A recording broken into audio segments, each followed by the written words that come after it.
Bonsoir à tous, on est jeudi 26 novembre, il est 22h14 et il fait 6 degrés. Donc aujourd'hui, ce matin on avait 2 heures de physique et l'après-midi aussi 2 heures de physique, donc au total 4 heures de physique. On a continué le chapitre 10, phénomènes ondulatoires.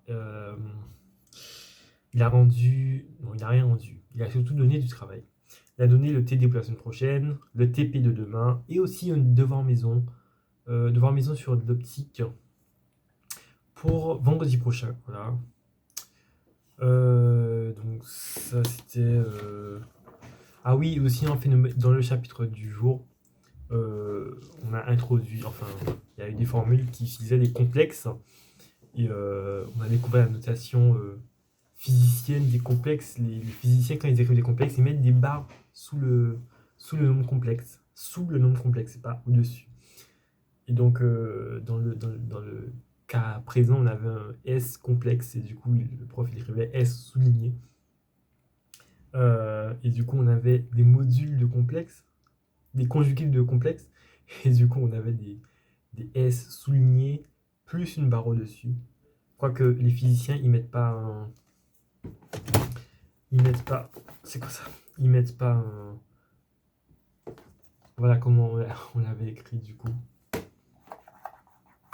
Mais les physiciens, ils écriraient ça comme ça. Voilà, étoile pour dire conjugué. Bon, les physiciens sont bizarres. D'ailleurs, le prof il a dit, j'aime pas les, enfin c'est pour ça que j'aime pas les maths parce qu'ils mettent des barres partout, mais c'est lui qui met des barres sous les complexes alors que ça n'a pas de sens. Bref, on a eu 2 heures de maths, donc on est sur le chapitre des suites et aujourd'hui on a traité les limites. On a démontré, on a prouvé les limites, les opérations sous les limites qu'on connaît depuis la première même, non depuis la terminale. Euh, du coup, les sommes de suite, les produits de suite. On a démontré tout ça avec des manipulations sur epsilon. Voilà, epsilon le fameux. Bref, et donc demain, TD, on fait un TD en classe. Le prof a dit qu'on fait ça en classe, du coup, il n'y a rien à faire pour demain en maths, si ce n'est que réviser pour le DS. Ensuite, 2 heures de français. 2 heures de français, on a fini la méthode de dissertation. Sachant qu'il y a une dissertation pour la rentrée, pour avant les vacances. Et puis on a corrigé le résumé qu'on avait rendu il y a 3 semaines, et il a rendu du coup par la même occasion. Donc la moyenne est à 8, minimum à 5, maximum à 15. Et du coup moi, ben, j'ai eu quoi? J'ai eu 8, j'ai eu la moyenne. Qu'est-ce qui n'allait pas dans mon truc? En fait, il y a un moment, j'ai mis des guillemets. Et ça, c'est le truc qui l'a énervé MDR. Alors, le prof, il écrit excessivement bien. Je vous laisse comprendre ce qu'il a marqué là. Voilà, c'est un médecin. Du coup, j'ai été lui demander ce qu'il avait écrit, mais en fait, j'ai oublié en fait. Ah, si, ça revient. Voilà. Des oublis ou maladresse. Il y a un mot là, je sais pas c'est quoi. Je sais plus. Emploi des guillemets intempestifs. Intempestifs. C'est ça? Ah ouais, c'est ça. En fait, il y a un mot, un unique mot, où j'ai mis des guillemets. Et lui, dans l'appréciation, il m'a mis emploi des guillemets intempestifs. Bref, le gars était vénère sur moi. Non, mais il m'a dit que, ouais, vraiment, mettre des guillemets, faut pas jamais faire ça et tout. Si jamais c'est pas dans le texte, c'est pas, si dans le texte d'origine, c'est pas avec des guillemets, je mets pas de guillemets dans un résumé. Bref, il m'a dit qu'on peut perdre beaucoup de points sur ça. Bref, du coup, ça l'a énervé, entre guillemets. Et sinon, aussi, il me manquait un exemple argumentatif, c'était un exemple que tout le monde a oublié, enfin la majorité de la classe a oublié, donc bon, ça franchement, c'est un truc que j'aurais pas vu. Par contre, pour les guillemets, bon, j'aurais peut-être pu le voir. Et sinon, des formulations de phrases qui apparemment étaient un peu maladroites. Voilà.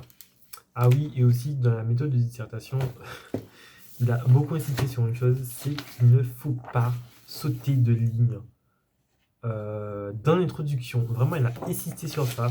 Mais vraiment, vraiment, vraiment. Quand il me le dit, il écrit au tableau. Et quand il écrivait, il criait vraiment. Il criait vraiment. Et dès qu'il relisait, il criait vraiment. Pas de faut pas sauter de ligne dans l'introduction. Voilà, ça c'est une chose à retenir. Bref, du coup, voilà pour le français. Colle de maths. J'avais colle de maths, donc à 17h. Avec étonnement, j'ai eu une démonstration de la semaine dernière. C'était une primitive de racine de 1 moins x carré. Euh, je pensais pas que les couleurs auraient repris des primitives de la semaine passée, mais bon, apparemment, voilà quoi. Du coup, ben, j'ai réussi la démo plus. Ouais, j'ai réussi la démo. C'est juste que lui, en fait, du coup, on avait posé dans le cours t égale sinus u, et lui me disait de poser directement u égale arc sinus de t. Mais bon, comme dans le cours on l'a fait comme ça, alors bon, moi je ne vais pas changer le cours de la personne. Bref, ça revient au même de toute façon. Et mon exo, ben, j'ai eu un seul exo, c'était une équatif à résoudre. Et en fait, j'ai galéré sur la, la solution particulière parce que j'ai fait une variation de la constante, sauf que j'ai fait une erreur de...